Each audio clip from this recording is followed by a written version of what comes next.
Magandang araw po sa lahat. Bago natin simulan ang kwentong ito, nais ko lang magpasalamat sa inyong lahat. Happy 200,000 subscriber pala. Maraming salamat sa inyo dahil kung hindi dahil sa inyo, hindi ko ito maaabot. Kaya sa mga hindi pa nakapag-subscribe dyan, i-hit nyo lang yung subscribe tapos yung bell button kasi may bagong bug ngayon si YouTube. Kapag sinubscribe mo tapos hindi ka hindi mo na-hit yung bell button, tinatanggal nila automatic yung pag-subscribe mo. Kaya ganun nangyayari, nawawala yung subscriber dahil hindi na-hit yung bell button. Yun lang po at maraming salamat. Mag-umpisa na tayo. Sir Casper, may ibabahagi akong kwento sa inyo ngayon. Masasabi kong kakaiba ito sa mga kwento mong naibahagi na sa amin. Ang kwento kong ito ay tungkol sa dalawang nilalang na hindi natin kagaya. Hindi sila normal na tao at ako ang naging saksi sa kanilang pagmamahalan. Hindi po ako babanggit ng lugar dahil hanggang ngayon ay nandito pa rin kami. Pilit naming itinatago ang lahat upang makapamuhay kami ng payapa. Ako po si Vizcaya, kung tawagin nila ay Manang Visa, isang liwaton o babaeng igorot. Ang trabaho ko ay sa isang bahay ampunan dito sa norte. Ako ay isa ring ampong lumaki na sa bahay ampunan. Dahil siguro sa kakaiba ang anyo ko, ayaw nila akong ampunin o walang gustong umampon sa akin. Ilan ang tumingin sa akin at nagbalak akong ampunin. Noong edad 8 na ako pero ayaw talaga nila sa akin kapag nakikita nila ang itsura ko. Sabi nga nila, hindi daw ako maganda at hindi maamo ang muka. Iguruta daw kasi ako at pangit. Iiyak na lang ako dahil totoo naman talaga ang sinasabi nila. Hanggang dito na ako tumanda. Naging tagapamahala at ako na ang kinikilala ng lahat. Sa totoo lang, wala akong pinag-aralan.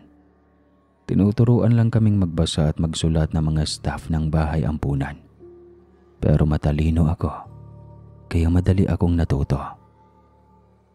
Hindi ko alam ang aking pinagmulan. Hindi ko kayang ipaliwanag ang aking angkan.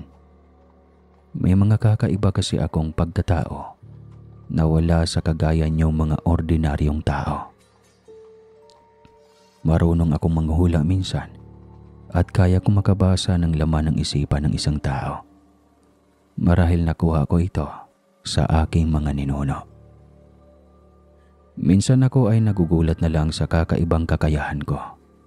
Wala naman akong talisman o agimat na sinasabi ng mga Tagalog. Wala naman akong mutya o mga orasyon na ginagamit ng mga antingero o antingera. Ako ay simpleng iguruta lamang. At walang nakapagsabi sa akin bakit ako nasa isang ampunan. Namatay na ang matatandang namamahala ng ampunan at hindi man lang nila nasabi sa akin kung saan ba talaga ako nagmula. Basta daw iniwan na lang ako na nasa isang malaking kahon at may ilang lampin at damit ng sanggol. Kaya ang ginawa ng mga nakakita, naghanap sila ng bahay ampunan at dito na nga ako lumaki at nagkaisip. Oo, at igorota ako, pero napakalawak naman ng lugar ng Cordillera. Wala akong ideya kung anong dahilan ng angkan ko. Bakit nila ako itinapon sa ampunan? May nakita ba daw silang papel sa loob ng kahon na may nakalagay na igorotang sanggol, isang liwaton. Kaya alam kong kakaiba ako sa mga bata sa bahay ampunan na kinalakihan ko.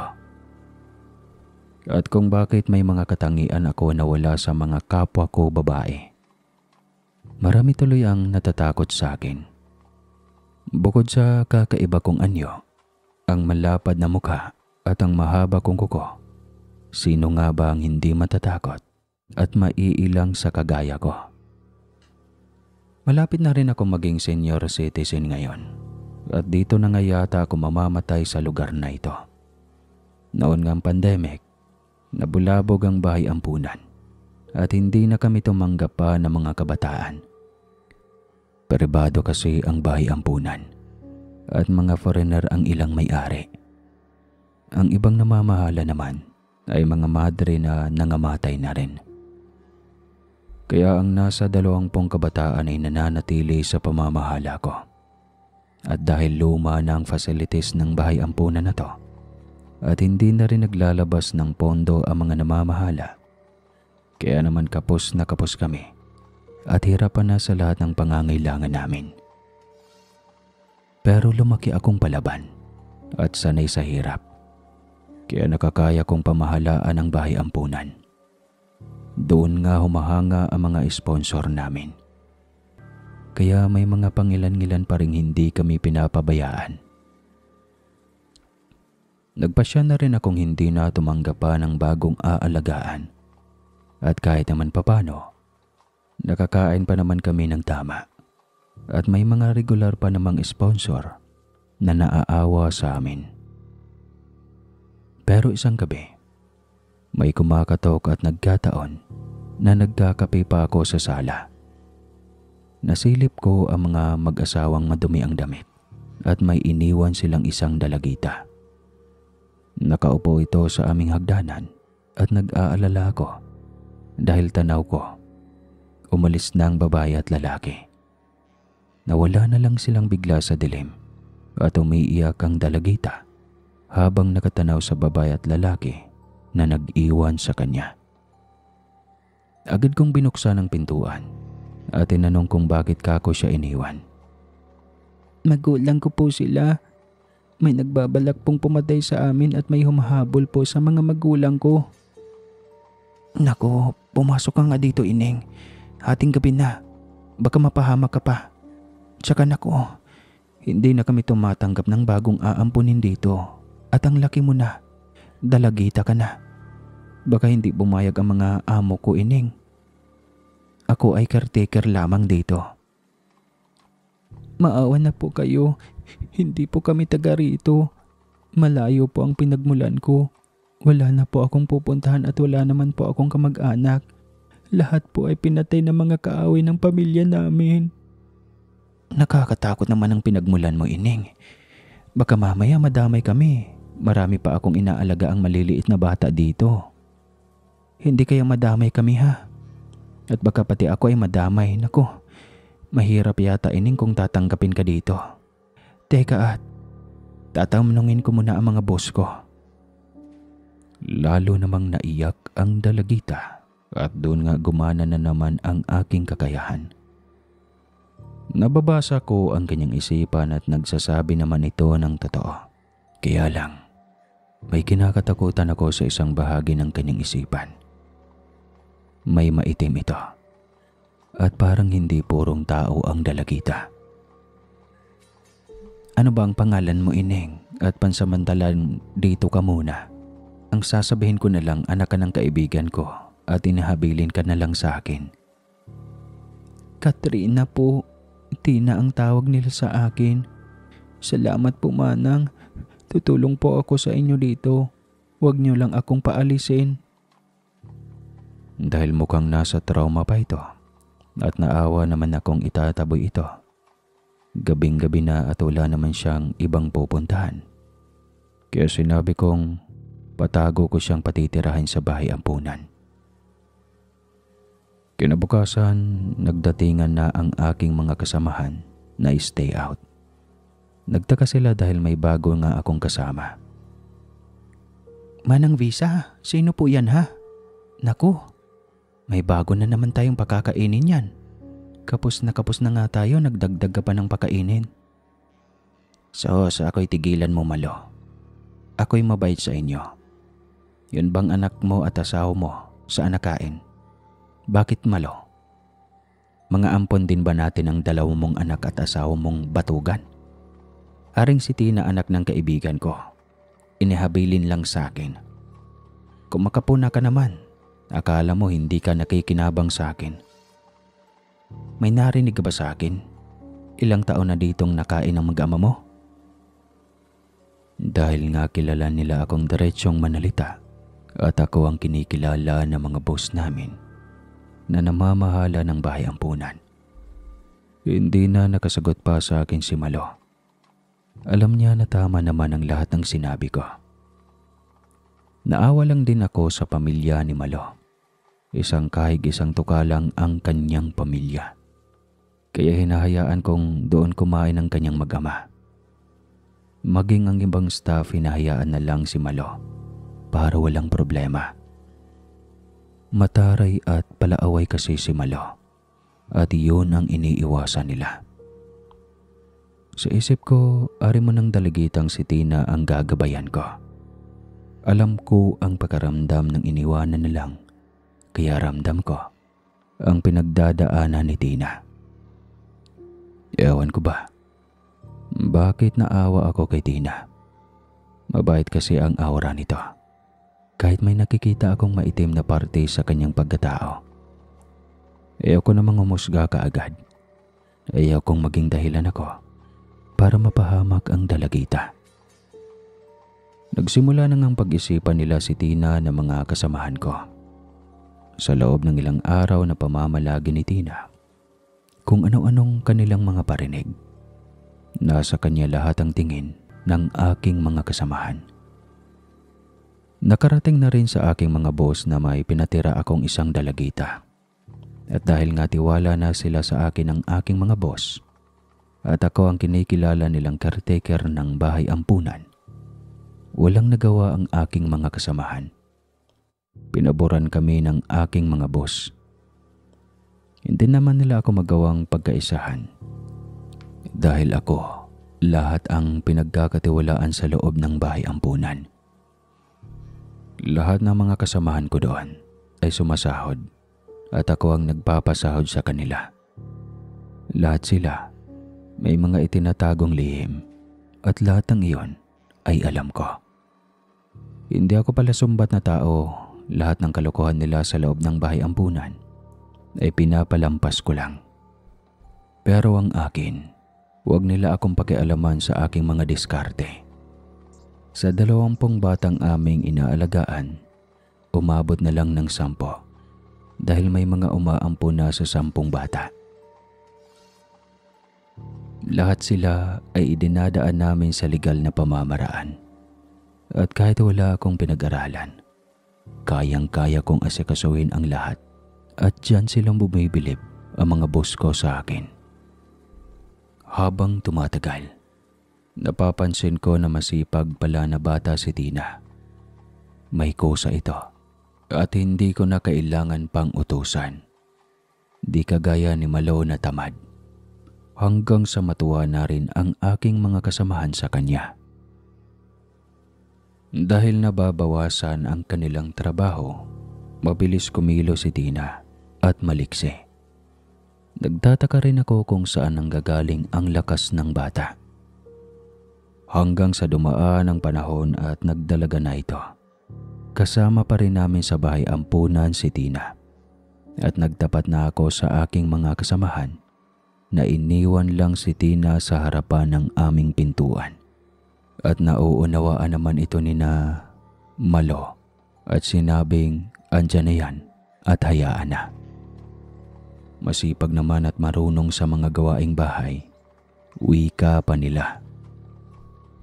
Sa isip ko naman, kaya gusto na nila si Tina. Nabawasan na kasi ang kanilang trabaho. Kaya gano'n na lang ang kanilang reaksyon sa kanilang nalaman kung paano napapunta sa bahay ampunan si Tina. Muli ang napansin namin. Maliksi ito at malakas. Mabilis kumilos. Napapaisip na rin ako minsan dahil sa kanya na inaatang ni na Malo ang mga trabaho nila at nagagalit na ako. Pero sinabi ni Tina na hayaan na dahil kayang-kaya daw naman niya ang lahat ng trabaho. Minsan napapatitig na lang ako kay Tina. Dahil habang ito ay lumalaki at nagdadalaga, ayaw niyang putulan ang kanyang buhok. Napakahaba na nito at siya lang ang nagpuputol ng dulo nito. Sinasabi kong baka pwedeng pagupitan namin sa parlor at dalaga na siya. Napakahirap magpusod at napakahaba na nito. Pero ayaw ni Tina. At sinabi nito na siya na daw ang bahala sa kanyang buhok. Palaisipan tuloy sa akin kung bakit ayaw niyang putulin ang kanyang buhok. Manang, hayaan mo na ang buhok ko. Hindi naman ako nalabas ng bahay ampunan. Huwag mo nang problemahin ha. Ang dami mo nang isipin, idagdag mo pa ang buhok ko. Pumasok naman sa aking isipan at naalala ko ang babae na nag-iwan sa kanya. Mahaba din ang buhok nito, nakagaya ng buhok ni Tina. Sabi ko sa isip ko, baka iyon ang turo ng kanyang ina. Meron kasing lahi ang mga tao na ayaw putulan ang buhok nila at iginalang ko na lang ang gusto ni Tina. May mga nakausap nga ako na sa pananggagalingan kong bayan ay mahaba din ang buhok ng mga igorota. Kaya parang nakaka-relate ako kay Tina. Isang araw nga, napansin ko na parang aligaga si Tina. Para bang may gustong sabihin sa akin.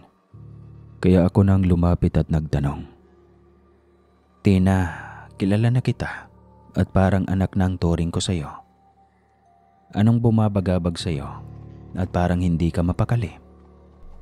Napapansin kita ilang araw na.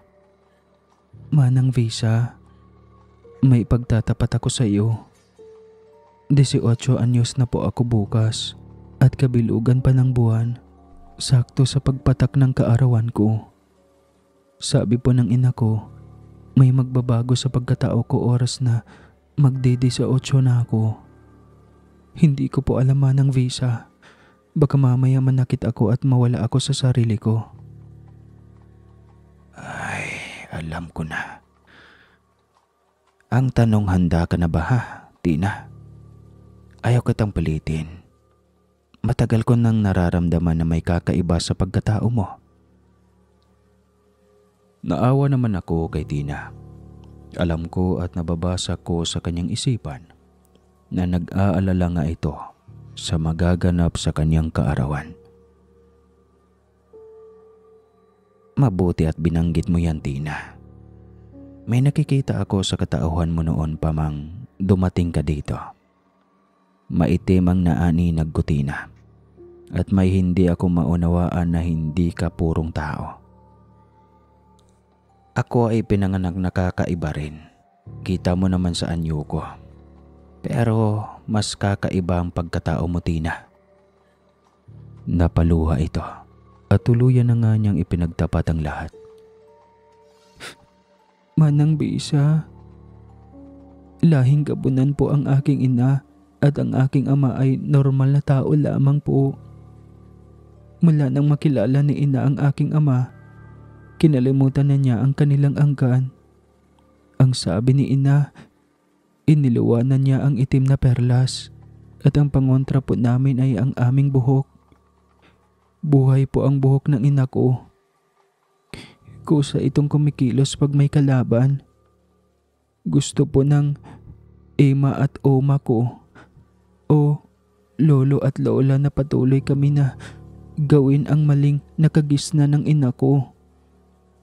Ang mga moy na mga normal na tao hanggang magkasakit ang mga ito. Ayaw na ng ina ko ang ganong buhay. Pero sinabi ng oma at ema ko, ako daw po ay may dugong gabunan at lalabas ito pag 18 na ako. Manang Bisa, tulungan mo po ako. Ayaw kong maging masama po. Napayakap na lang ako kay Tina. Naramdaman ko na ang tunay ang kanyang sinasabi. Huwag kang mag-alala, Tina. Sa abot ng aking makakaya, gagawin ko ang lahat para matulungan ka. Hindi na ako nagtanong pa ng kung ano paman Sapat na ang ipinagtapat ni Tina. Kaya pala maliksi ito at hindi napapagod. Nasa dugungan niya ang lahing gabunan. Sa pinagmulan kong bayan, hindi lingid sa akin ang lahi ng mga gabunan. Malalakas sila at kumukuha ng haba ng buhay sa gawaing umaamoy ng dugo ng tao. At ang kapalit, ihina ang katawan ng taong mapapangamuyan hanggang mamatay ang mga ito. Matatapang ang mga ito at kayang kumain ng laman ng tao. At maging ang kapwa nila lahing gabunan, kaya nilang sipsipin ang dugo ng mga ito. Mahilig silang makipag-away sa kapwa nila gabunan. At ang mga kalalakihan naman, makakapal ang buhok nila at ginagawang pangontra sa kapwa nila aswang. Ang mga kababaihan naman, ang kanilang buhok ay buhay at kaya nilang utusan. Kaya alam na alam ko ang pinagmula ni Tina. Ayaw ko kasing husgahan siya dahil wala naman siyang kasalanan.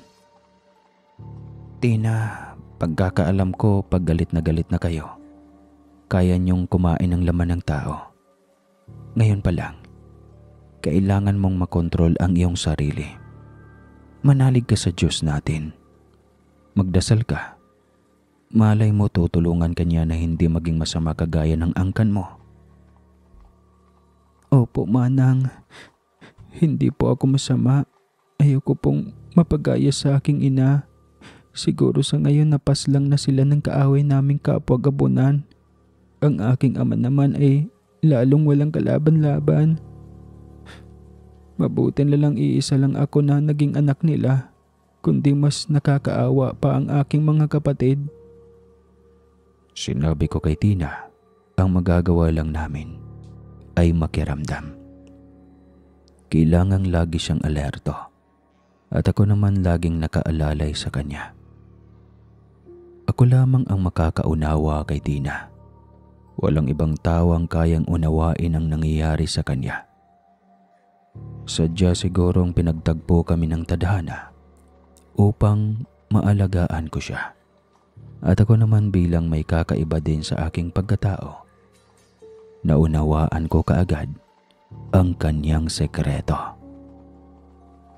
Kinabukasan, eksaktong natatanaw ko na ang buwan. Bandang 6:00 ng hapon, nag-aagaw ng dilim at liwanag. Solo na kami sa ibaba ng bahay at ang mga bata ay nasa itaas na. Sina Malo ay umuwi na. Kami na lang ni Tina ang matanda sa bahay ampunan. Hindi mapakali si Tina. Alam niya pagsapit ng 12:00 ng gabi, may mangyayaring kakaiba sa pagkatao niya. Dasal ako ng dasal. Alam kong naririnig ako ng Diyos. Ramdam ko na tutulungan niya kami ni Tina. Itinatago ni Tina ang pagluha at pilit niyang pinapalakas ang loob. Ramdam na ramdam ko ang hirap ng kanyang kalaoban.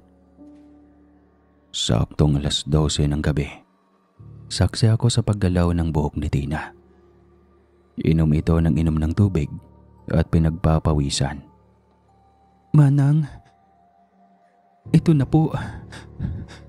Nararamdaman ko ng pagbabago. Mainit ang aking pakiramdam at parang masusuka ako. Ang aking pangamoy ay kakaiba na. Ayaw ko po, Manang. Ayaw ko. Tina, matuto kang magkontrol. Huwag mong hayaang matalo ka ng kung ano man ang nananalaytay sa dugo mo. Katawan mo yan. May sarili kang utak. Ikaw ang mananalo, hindi sila. Sige na, Tina. Labanan mo. At maging ang buhok mo, ikaw ang masusunod, hindi sila. Pinipilit nga ni Tina na siya ang masusunod. Sumuka ito ng sumuka at nakikipaglaban ito sa sarili niyang buhok. Hanggang makita kong dahan-dahan nga na natututo si Tina na mapasunod niya ang kanyang katawan pati mga buhok. Nakalampas siya sa unang gabi hanggang sa mga sumunod pang gabi kapag bilog talaga ang buwan. ay nahihirapan siya. Kaya ilang araw na inuutosan ako ni Tina na itali siya sa kama, lalo na sa gabi. Habang ako'y tulog at habang tumatagal, napapansin kong kalmado na ito. Manang, nagbabago na ang pang-amoy ko at kumukulo ang tiyan ko kapag nakakakita ako ng pusa at aso. Pero pangako, kakayanin ko po ito. Ayaw ko pong mapahamak kayo ng mga bata. Tsaka ayaw kong malaman ito ng mga boss mo. Baka po madamay ka. Ikaw na lang ang pamilya ko, Manang. Magdasal ka lang palagi, Tina. Ako man ay walang kakayahang tulungan ka. Basta ang alam ko lang, kaya kitang gabayan. Bahala na, Tina. Basta ang lihim natin ay kailangang itago natin ito. Kundi iisipin nila na nababaliw na tayong dalawa. Para nga kaming laging tuliro at aligaga ni Tina. Oras na dumating sina Malo sa umaga. Madami kasi silang napupuna kay Tina at iyon ang kinakatakutan ko. Manang Bisa, bakit parang pumapayat si Tina? Kakairita na ang kanyang buhok at pagupitan mo na kaya yan? Hayaan mo na kasi, Malo. Trabaho mo ang unahin mo. Hayaan mo na si Tina at dalaga na yan. Alam na niya kung ano ang gusto niya. Tsaka nagkakasakit daw sila sa pamilya nila pag pinapagupitan ang buhok nila. Ay, ewan ko sa inyo, Manang Bisa. Bahala na talaga kayo. Pero pag nagbalikbayan ang mga boss natin at nakita si Tina, maiirita tiyak sila sa buhok niyan. Lampas na sa kanyang puwetan, oh. Napaisip nga ako. Nagsabi na nga pala sa akin ang isang boss ko na uuwi sila ngayong taon. Paano nga ba pag nakita nila si Tina at ang buhok nito na halos malapit ng sumayad sa alak-alakan? Nag-aalala ako sa kalagayan ng dalaga. Hindi papayag ang boss ko na ganun ang kanyang buhok. Tiyak na tiyak ako. Baka pagupitan nila si Tina at iyon ang kinakatakutan ko. Kaya naman ay kinausap ko siya. Tina, pagdating ng isa sa may-ari ng bahay ambunan, baka sa susunod na buwan, pag nakita ka, baka pagupitan ka nila, putulin niyang buhok mo. Paano ang gagawin natin? Saan kita itatago? Manang, baka ikamatay ko po. Hindi ko alam ang mangyayari kapag pinutulan po ang buhok ko. Sa ngayon, dulo lang talaga ang kaya kong gupitin. Nakita ko na sobrang nag-aalala si Tina. Nahuli ko itong umiiyak at awang-awa ako sa kanya. Anak na ang turing ko kay Tina at napakabait nito at ayaw kong mapahamak siya. Hanggat kaya kong itago si Tina, ay gagawa ako ng paraan. Ilang araw nga akong nag-isip ng ibang paraan. Mabait talaga ang Diyos sa amin. Bago umuwi ng Pilipinas ang isa ko sa mga boss, nag-utos ito na ipagawa daw ang kanyang bahay na bakasyunan sa isang lote niya sa kabilang barangay lamang. Kayang lakarin mula sa bahay ampunan. Narating ko na ang lumang bahay nila doon. At malaki ito at antigo na. Ako nga ang pinapamahala para ayusin ang bahay. Halos gitna na ito ng kagubatan at maganda naman ang daan. Napabayaan na nga lang ito, kaya halos sira na ang buong bahay. Habang nire-renovate nga ang bahay, naisip ko na doon muna si Tina. Tinanong ko muna si Tina kung kaya ba niya doong mag-isa sa gabi. Iniisip ko baka maaamoy siya ng mga kalaban ng kanyang ina. Pero inisip ko din, mas ligtas doon si Tina. Pero Manang, paano pag dumating na ang mga boss mo? Baka doon sila tumuloy. Makikita nila ako.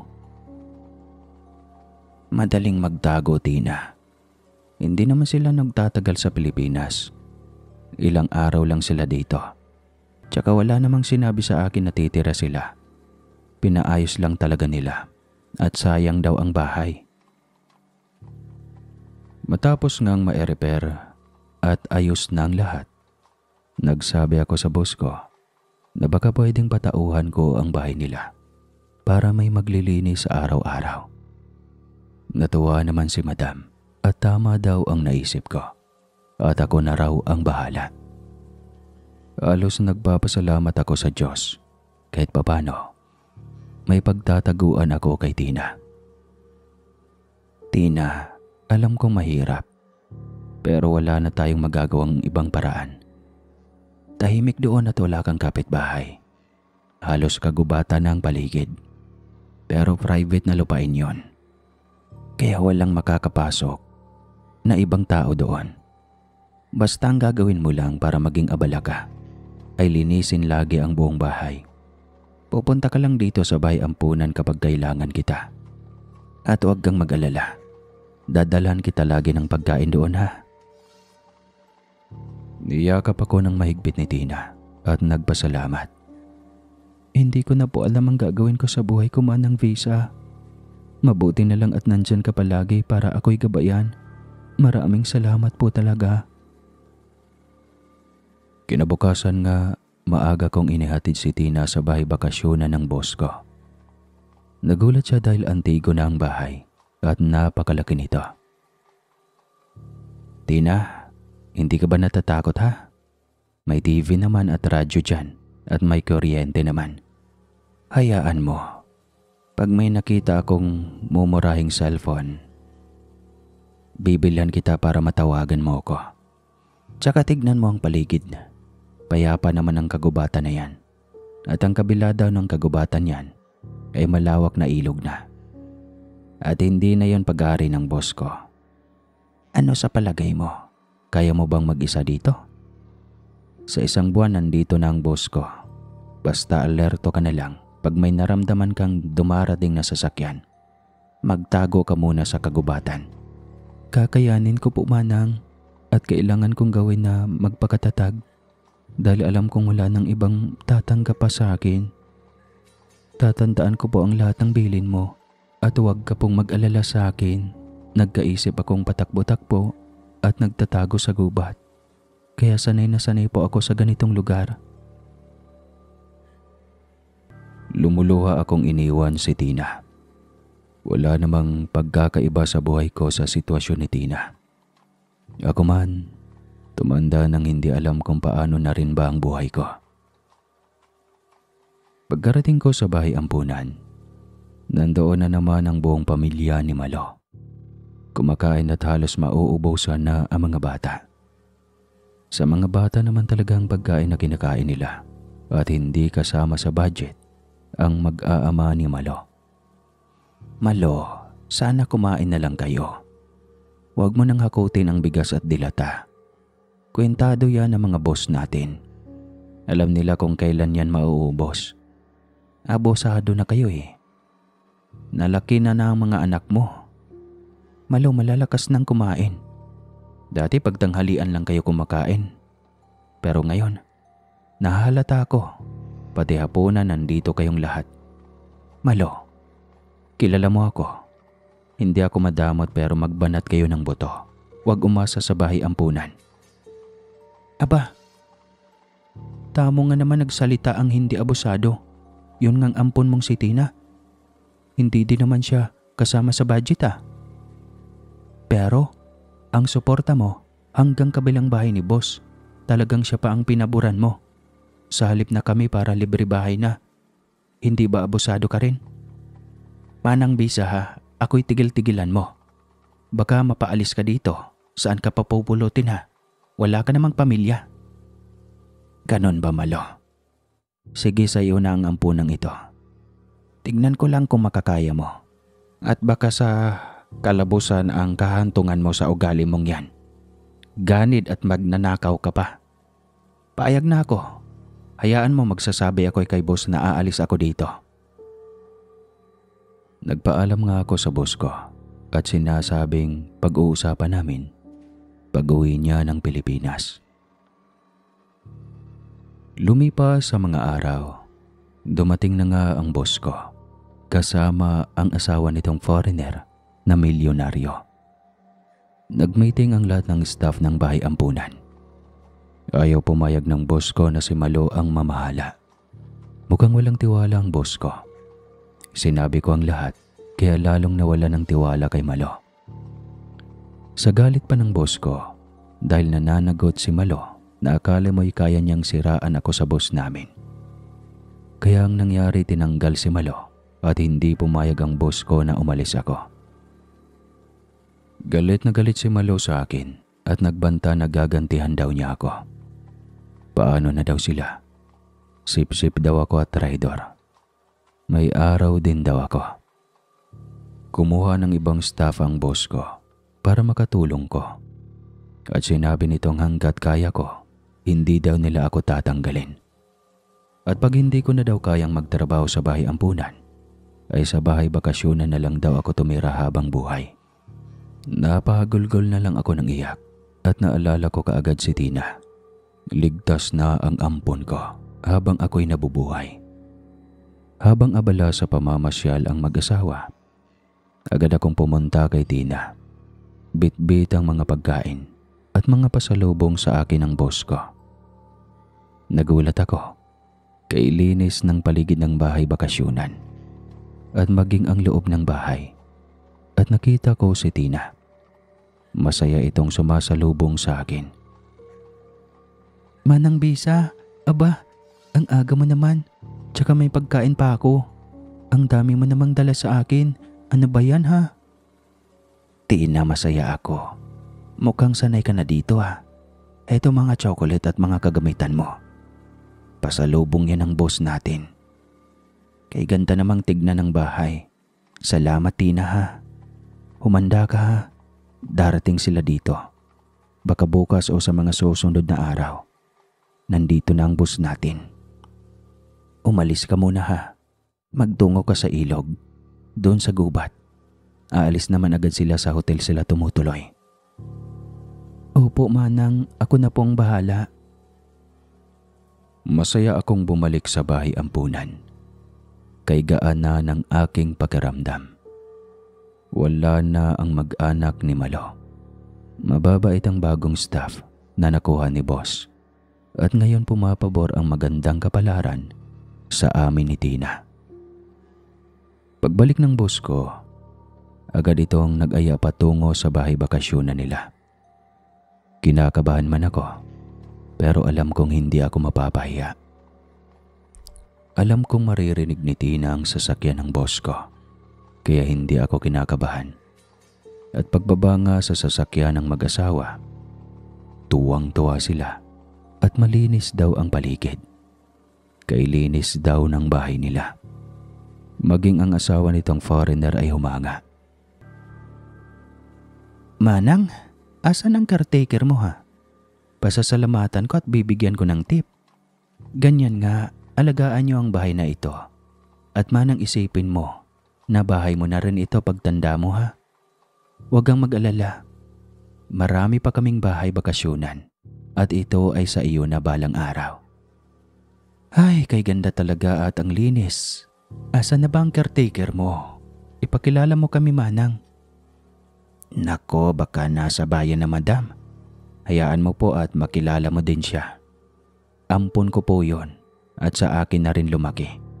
Kaya kasama ko na po siya hanggang pagtanda ko. At naniwala naman sina madam dahil nagustuhan nila ang bago nilang bahay. Namahinga muna sila at nakatulog. Kaya kaagad kong hinanap si Tina sa kagubatan. Tina, asan ka? Huwag kang lalayo. Baka may ahas at tirik na ang araw. Sigaw ko. Pero wala akong nakitang tao. Hanggang maabot ko na ang ilog. Nag-aalala tuloy ako kay Tina. At agad din akong bumalik sa bahay. Maya-maya nagising na ang mag-asawa at nagyaya ng umalis. Inabutan ako ng pera at ibigay ko daw kay caretaker. Nag-iwan din sila ng ilang sakong bigas at grocery. Iniwan na nila ako at diretso na daw sila sa hotel at sinabing kinabukasan ay flight na nila pabalik ng Europe. Manang, laban lang tayo ha. Pasyensya ka na. Hindi na namin kaya pang tumanggap pa ng mga bagong batang aampunin. Basta ang mga natitirang bata ay aalagaan nyo na lang at nag-deposit na ako ng pera sa bangko natin. May fund na muli kayo. Tiwala na ako na kayang-kaya mo pa. Paalam na Manang, mag-iingat kayo ha. Saad ng mabait kong boss. Hinatid ko sila sa labasan at napapatakbo na muli ako pabalik ng bahay para hanapin si Tina. Nagulat naman ako at nadatnan ko si Tina na kumakain at nakangiti sa akin. Nayakap ko tuloy ito at nakaramdam ng awa. Bakit Manang? Bakit ka po umiiyak? Huwag kang umiyak ha. Okay lang po ako at sanay na sa lugar na ito. Sasamahan po kita at aalagaan pagtanda mo. Pasyensya ka na ha. Naitago kita at saan ka pumunta?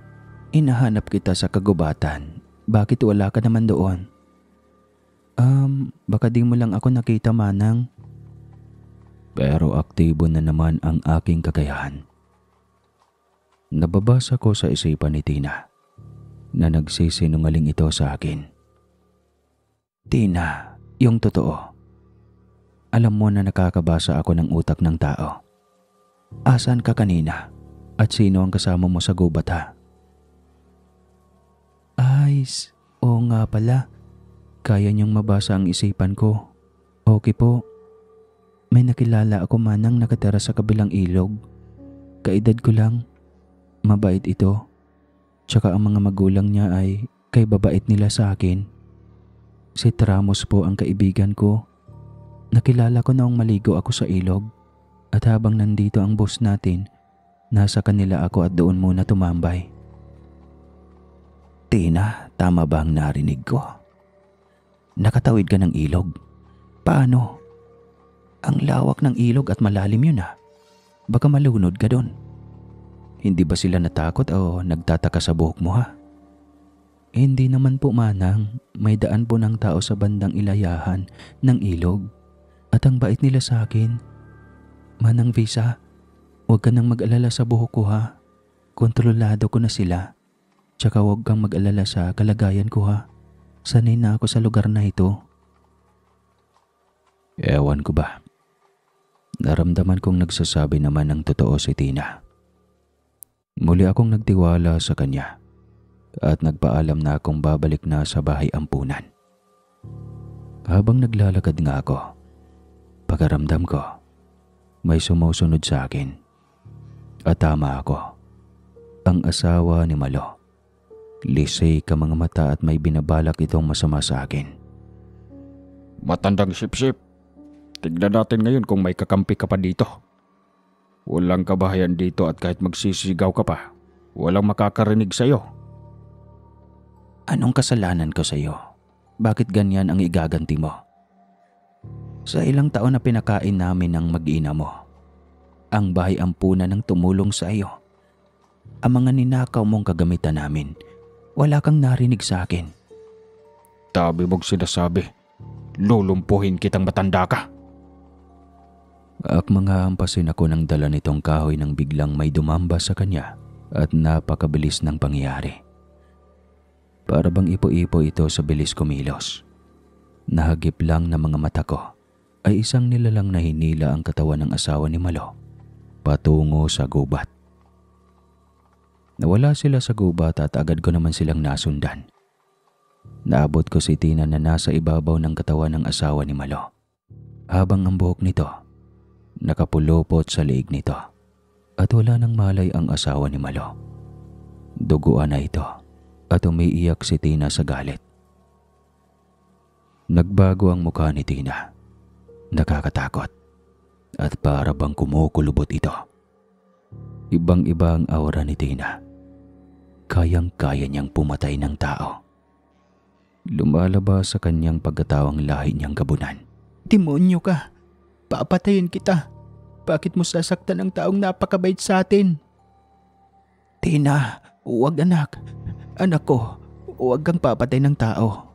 Diyos ko, huwag mong hayaan na magkasala ka sa Diyos anak. Umalis ka na dyan. Sige na, ang buhok mo anak. Mapapatay mo ang asawa ni Malo. Alisin mo ang buhok mo sa liig niya, anak. Sige na. Makinig ka sa akin, Tina. Para namang naimasmasan si Tina at napatakbo papalapit sa akin at yumakap. Manang, patawad po.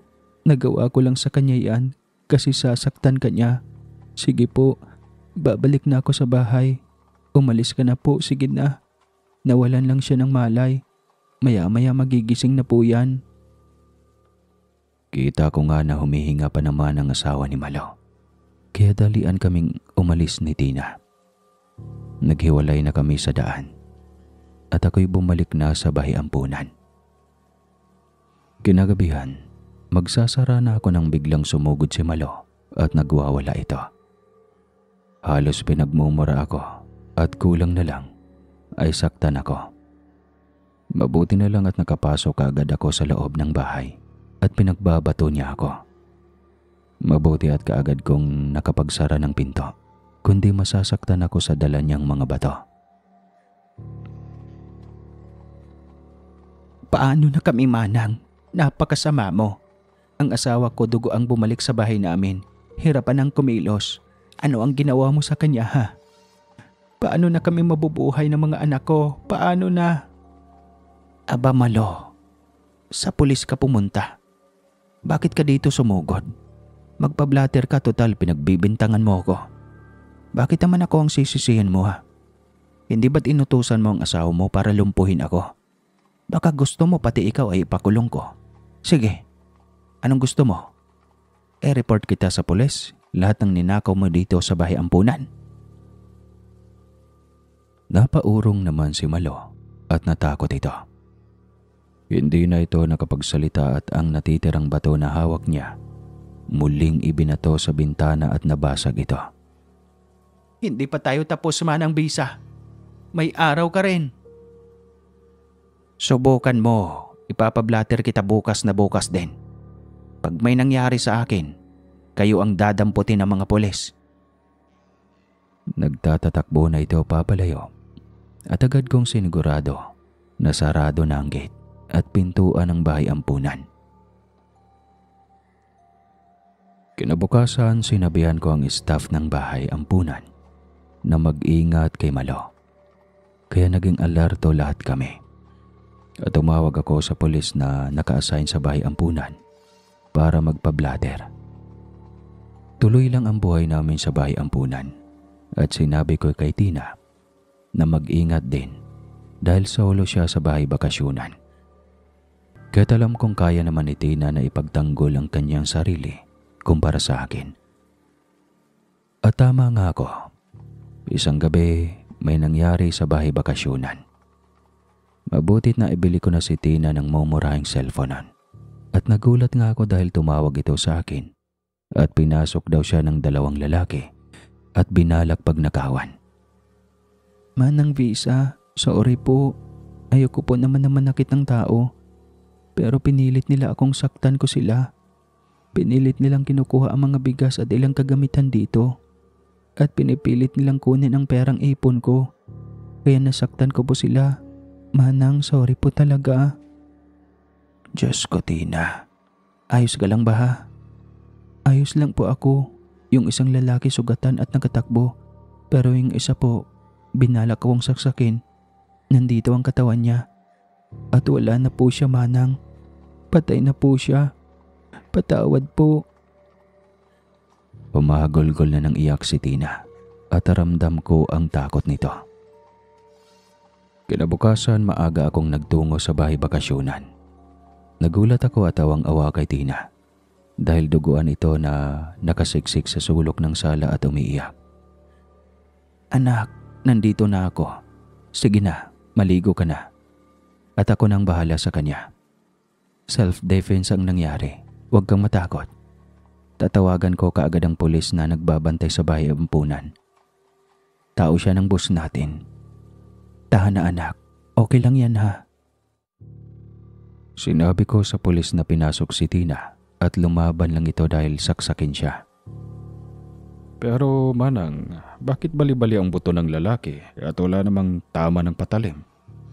Ano po ba ang ampon mo, marunong ng self-defense? Black belter or may kaalaman sa pakikipaglaban? Ang lakas naman po yata niya, gayong bata pa ito, parang wala pang 20 anyos. Sir, kilala mo ako. Sana tama na ang tanong. Gawan mo na lang ng paraan. Opo, kaya ng ampon kong makipaglaban. Black belter nga po siya, bata pa ay marunong na at sanay nang makipaglaban.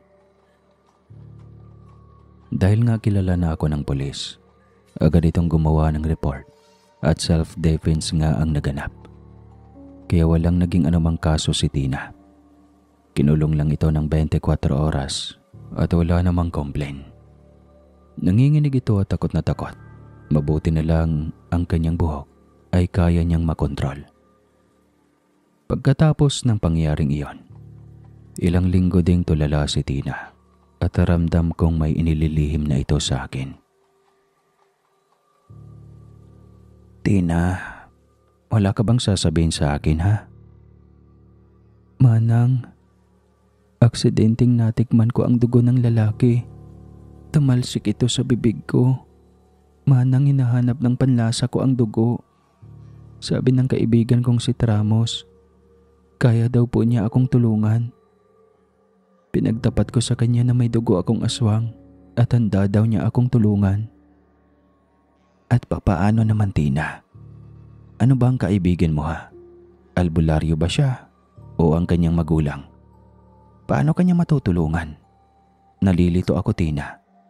Magtapat ka nga sa akin. Ramdam na ramdam ko na may hindi sinasabi si Tina sa akin. Halos pawisan na ito. Ang nervyos niya ay kitang-kita ko sa kanyang kilos. Manang, hindi po tao si Tramos. Tina, natatakot na ako. Tama na ha. Magdapat ka na. Baka magagalit pa ako. Engkanto po si Tramos. Nakatira sila sa kabilang ilog. At Manang, may ikatlong mata din pala ako. Nakikita ko ang mga elemento. Ang hirap ipaliwanag, Manang. Huwag ka pong magagalit. Niyakap ko na lang si Tina at para bang nauunawaan ko siya. Dahil ako man ay kakaiba rin. Pero paano ko ba uunawain ang lahat? Ditong lito na rin ako. Tina, sana maunawaan mo ako. Hindi madaling unawain ang mga pinagtapat mo. At ang dugo, anak, maawa ka sa akin. Natatakot ako. Baka mamaya maghanap ka ng dugo ng tao. Hindi ko kakayanin, anak. Sana maunawaan mo ko ha. Kung matutulungan ka ng kaibigan mong engkanto at kung kaya kang magbago, sige, sumama ka sa kanila. Salamat po, Manang. Hindi pa po ngayon. Kailangan pa daw nilang ipaalam sa kanilang hari. Nauunawaan po kita, Manang. At hanggat kaya kong labanan, gagawin ko po. Tumango na lang ako kay Tina. Kahit litong-lito na ako. At hindi ko malaman kung paano ko ba tatanggapin ang nangyayari sa buhay ni Tina. Lahing aswang na may kaibigang engkanto. Diyos ko. Lawakan mo po ang aking pangunawa sa nangyayari sa buhay namin ni Tina. Bigyan mo ko ng lakas ng loob. At sana makaya ko pa ang mga susunod na mangyayari. Dasal ko habang pabalik na ako ng bahay ampunan.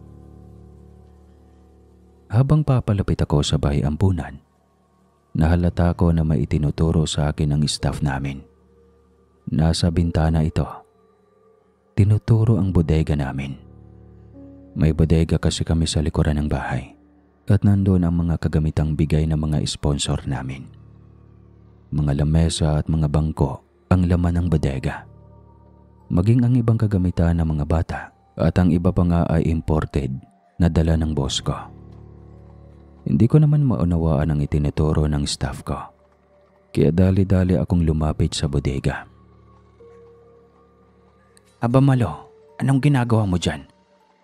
Hindi ka na namin tauhan. Anong ginagawa mo?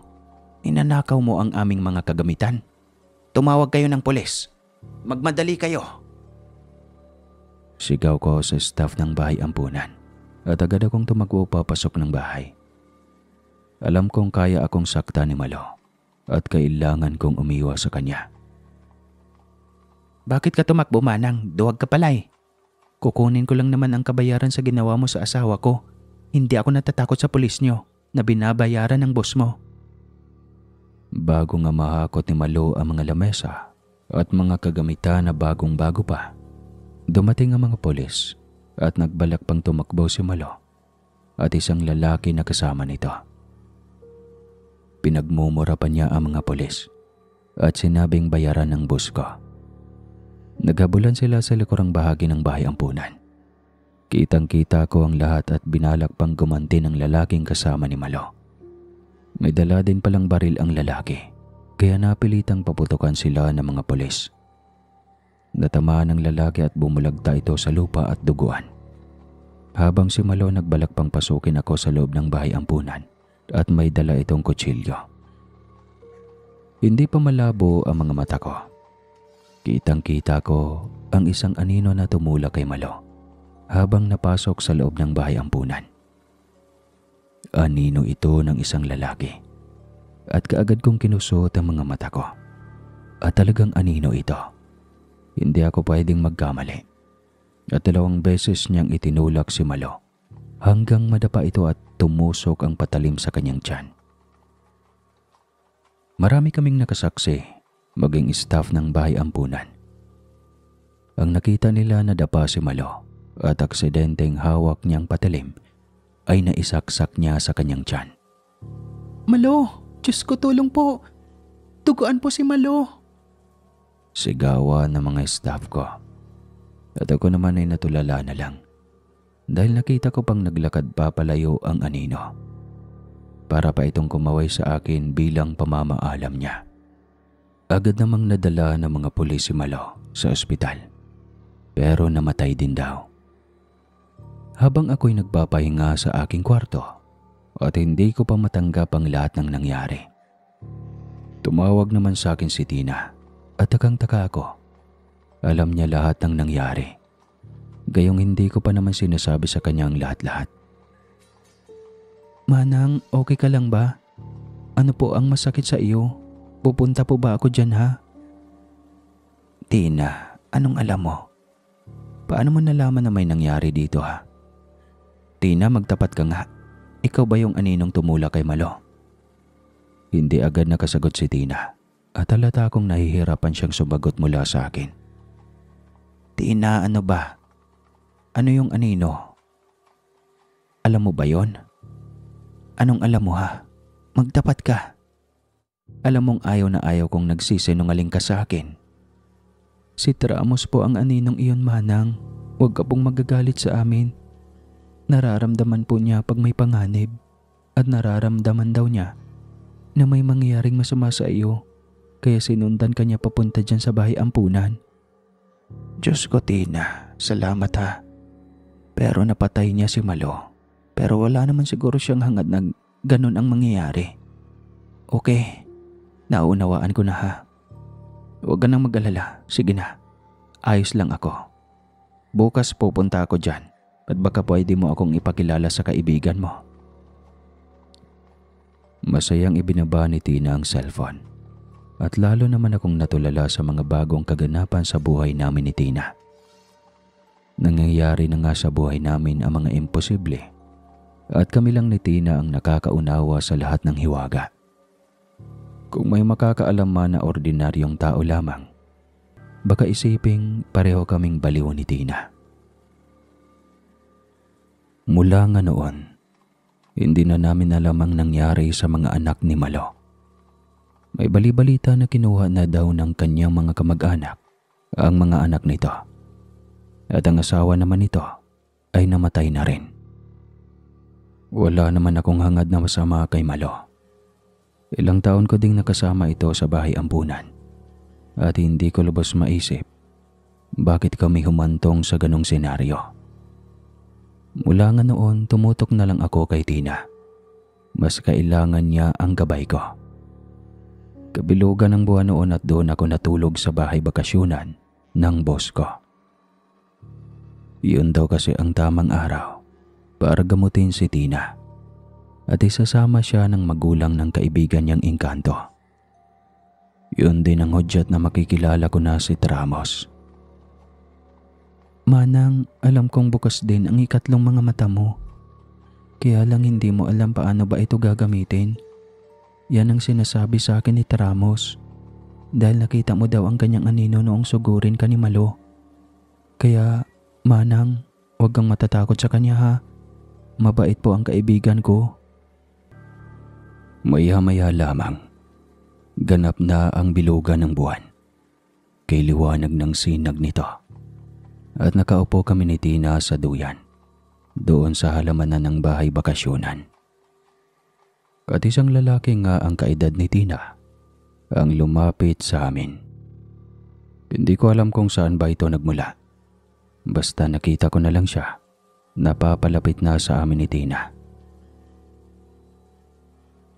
Huwag po kayong matakot, Manang Bisa. Ako po si Tramos. Isa akong Engkanto o elemento tawag man ng mga mortal.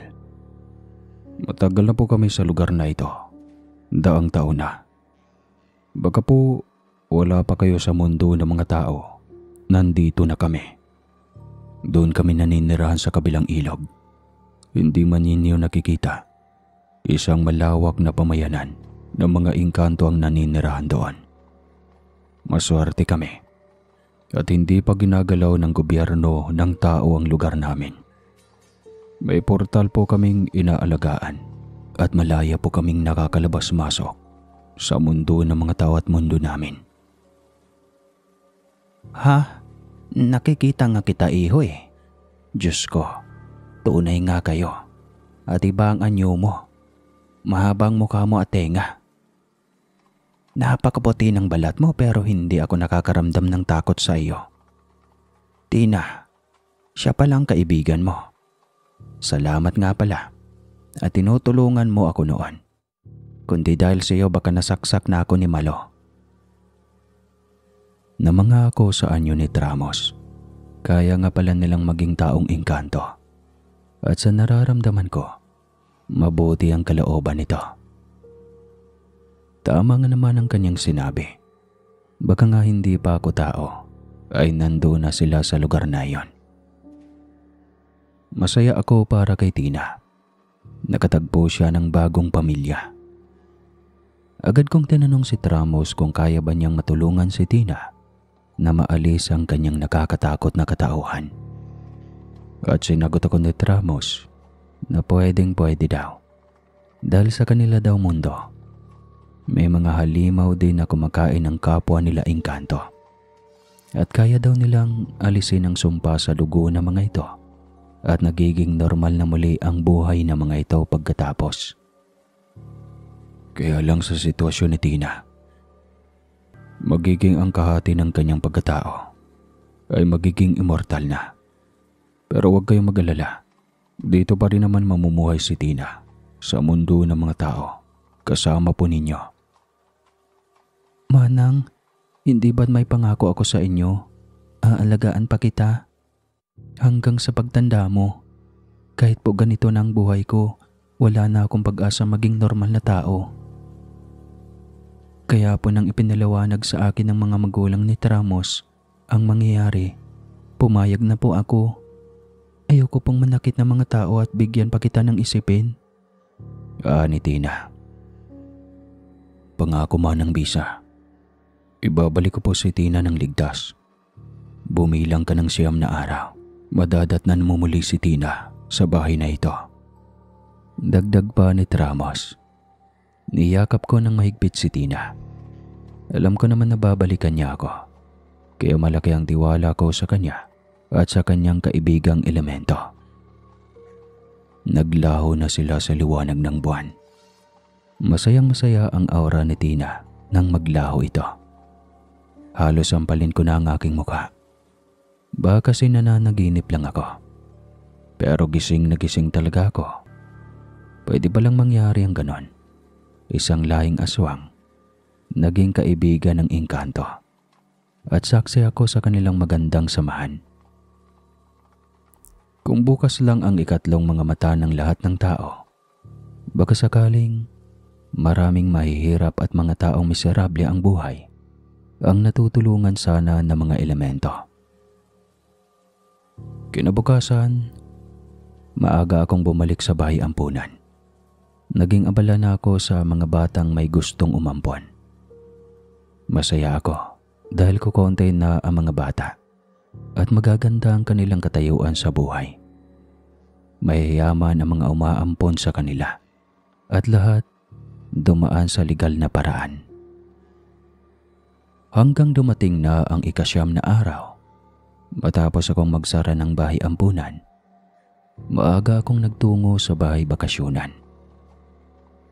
Pero napakatahimik ng paligid at madumi na ang bahay dahil 9 na araw na walang naglilinis. Nag-aalala ako para kay Tina. Iniisip ko, baka lahat ng pinakita ni Tramos ay kabaliktaran.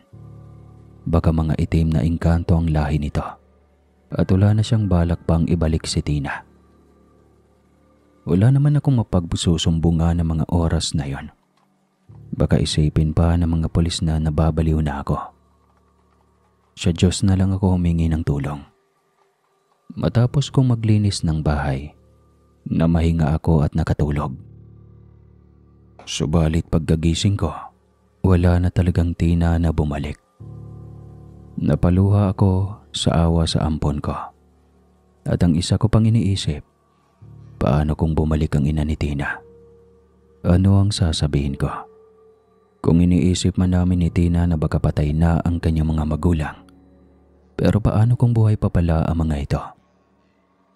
Bumalik ako sa bahay ampunan na aligaga at halos hindi na ako makatulog. Kung ano-ano nang pumapasok sa aking isipan. Hanggang sa hindi ko namamalayan, nabuwan na ang dumaan at wala na talagang Tina ang bumalik. Ilang beses din akong naglakad patungo sa ilog at bumubulong kay Tramos. Pero wala na talaga akong maramdamang kakaiba sa lugar ng ilog. Tina, sana naman buhay ka pa at ligtas. Magparamdam kayo sa akin, Tina. Tramos, maawa kayo sa akin. Bulong ko. Wala na talaga akong maramdaman. Kaya napagod na akong bumalik pa sa ilog. Dumaan ang halos 1 taon. Halos magsasakit akong kakaisip kay Tina. Babalik-balik ako sa bahay bakasyunan at naglilinis lahat ng kakayahan ko ay ginawa ko na. Dahil sabi nga ni Tramos, bukas ang ikatlong mga mata ko. Lagi akong nagbabakasakali na makita ko sila. Baka kako nasa kagubatan lang at sinasadyang hindi magpakita sa akin. Pero wala talaga akong maramdaman. Hirap na hirap akong isipin na baka nga patay na si Tina. Hanggang maging ang bahay ampunan ay nagsara na at wala nang mag-sponsor at bumitaw na ang ibang kasosyo ng boss ko. Ang boss ko naman ay nasa Europe at busy na rin daw sa kanilang negosyo doon. Ibinenta na ang bahay ampunan sa isa pang pribadong samahan. At ako, tuluyan ang naging caretaker ng bahay bakasyunan. Namili pa ang boss ko ng mga katabing lupain at nagpagawa ng malawak na taniman ng mangga at mangosteen. Pinakuha ako ng ilang tauhan na magbabantay ng halos 100 puno na mga prutas. At doon na nga ako nalibang. Pansamantalang nawala sa isipan ko si Tina at doon na umiikot ang mundo ko. Matanda na rin ako at ang lagi kong dasal sa Diyos, kunin na ako. At huwag raratay sa sakit. Gabi-gabi, iyon ang daing ko sa Diyos. Luluha na lang ako sa takot dahil alam kong mag-isa na lang ako. Hanggang isang gabi, nag-ingay ang mga alaga kong aso. Inutusan kasi ako ng boss ko na mag-alaga ng maraming aso kasi nga solo akong namumuhay. Sumilip ako sa bintana at laking gulat ko. May namataan akong mga tao na parang may ginagawa sa di kalayuan mula sa lupain ng boss ko. Napansin ko din na kabilugan ng buwan ng mga oras na yon. Agad kong naisip si Tina at nag-aalala kung sino ang mga taong nasa loob ng kagubatan. Sa oras na 11:00 ng gabi, alam kong hindi normal na tao ang mga nakikita ko. Nakaramdam tuloy ako ng takot. Baka kako mga engkanto ang mga iyon at baka saktan ako. Nagkulong ako sa kwarto ko at naglock. Sa isip ko, makapasok man sila sa loob ng bahay, ang mahalaga, nasa loob ako ng kwarto ko at ligtas ako doon. Manang? Nanindig ang balahibo ko. Kilala ko ang tinig na iyon. Diyos ko, Tina. Ikaw ba yan? Opo, Manang. Inahatid nila ako at may sorpresa ako sa iyo, Manang. Dalian akong nagbukas ng pinto at nagulat ako. Maikli na ang buhok ni Tina at may kasama itong batang lalaki na parang edad 5 taon. Tina, anong nangyayari sa iyo? Halos 3 taon kang nawala. Akala ko ba'y patay ka na? Asan si Tramos ha? Binihag ka ba nila? Sino yung kasamang bata na yan ha? Ano po 3 taon? Manang naman, nagbibiro po ba kayo? Parang ilang buwan lang ako doon at 1 taon. At tama nga ang mga magulang ni Tramos. Mabilis ang oras sa kanilang mundo, pero mabagal ang araw. Tina, hindi mo ako masagot. Ang tanong ko, sino yung bata na yan? Anak namin ni Tramos, Manang. Umalis ako dito, nagdadalang tao na po ako. Sorry po, isa yan sa mga dahilan kaya dinala ako ni Tramos sa mundo nila para maghanda sa panganganak ko. At sinabi ng kanyang mga magulang na isasabay nila ang pagpapalit ng dugo ko para maalis ang sumpa sa lahi ko. Ganap na akong tao, Manang, at ang anak ko, tao din po siya. Ang pangalan niya ay Timos. At lahat, Manang, ay nasa kapalaran ko na. Mabubuhay na akong normal kasama ka. Huwag na po kayong matakot ha. Nandito na ako. Timos ang putik. Natulala na lang ako at hindi makapaniwala na nasa harapan ko na si Timos si Tina. Napayakap na lang ako sa anak niya, nakamukha ng kanyang ama. At nagulat din ako nang may kumalampag sa kusina ko. Nandoon pala si Tramos. At hinahakot ang mga dala nilang sariwang karne at mga gulay at prutas. Madang, ayan. Kumpleto ng pagkain nyo. Mabuti at may imbakan ka po ng pagkain dito. Mula ngayon, dadalhan ko na kayo ng mga sariwang karne at gulay. Hindi ko po kayo pababayaan, pangako po. Lumuluha akong nakatitig lang kay Tramos at nagpapasalamat. Sinabihin pa nitong siya na ang bahala sa lahat at nakita ko ding tumakbo ang anak ni Tina at yumakap sa kanyang ama. Anak, alagaan mo ang nanay Visa mo ha. Kayo ang mag-aalaga sa kanya ha. Lahat ng itinuturo namin sa iyo, susundin mo. Mag-aaral ka na sa sunod na taon. Ani Tramos sa kanyang anak at nakita kong tumatango ang bata at nakikinig sa sinasabi ng kanyang ama. Manang, advance po ang isipan ng anak ko. Baka po 10 taon na ang edad ng kanyang utak. Kahit mukha lamang siyang 5 taon. Matalino ang anak ko, Manang, at pag-aaralin ko siya sa bayan. Nauunawaan ko, Tina. Huwag kang mag-alala. Gagabayan ko kayo. Masayang masaya ako, anak ko. Akala ko talaga hindi mo na ako babalikan. Tara na, magluto na tayo. At makakain na, nagugutom na ako. Madaling araw na at baka gutom na ang anak mo. Masaya kaming nagsalo-salo. At umalis na rin naman si Tramos nang lumiwanag na. At sinabing nasa kabilang ilog lang siya. At kahit anong oras ay dadating siya pag may problema. Tuloy lang ang buhay namin ni Tina mula noon. At ang boss ko, hindi niya na ako kinakalimutan. Pinapadala niya ako ng budget at pagpapasahod sa mga taong nag-aalaga sa kanyang malawak na taniman ng prutas.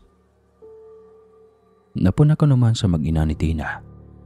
Marami silang pera palagi. At sinabi nitong bibili sila ng sasakyan at baka pwede kong kausapin ang isa sa tauhan ko sa taniman ng prutas upang gawing driver nilang mag-ina pagpasok ni Timo sa paaralan. Agad ko namang ginawa ng paraan at ang mag-ama na tauhan ko sa taniman ay dati daw namamasada ng taxi sa Metro Manila. Kaya tuwang-tuwang mag-inang Tina at agad bumili ng sasakyan kasama ang mag-ama. Dumaan ang mga taon. Malaki na ang anak ni Tina at matalino ito at magalang. Ang napapansin ko lang, marami siyang kausap at kalaro na hindi ko nakikita.